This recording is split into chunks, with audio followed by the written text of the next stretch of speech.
Welcome to Samba Samba. Enjoy the video. In this video, I will explain how to play PUBG Mobile on your Mac. To get started, you'll need an Android emulator, which creates a virtual Android environment right on your computer. Popular choices include BlueStacks and Nox Player, both offering a robust platform for mobile gaming.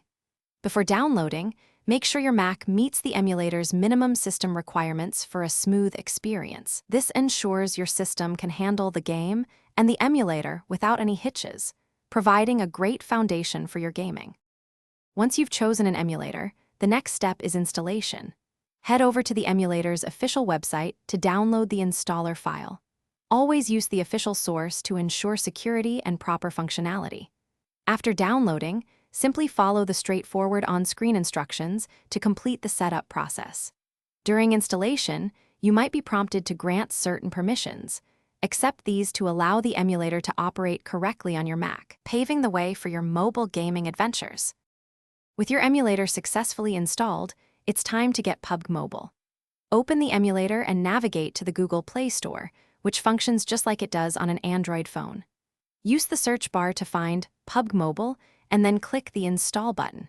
You'll need to log in with your Google account to initiate the download of the game files. This process is quick and familiar, bringing your favorite battle royale game to your desktop in just a few moments. Now that PUBG Mobile is installed, let's optimize your experience.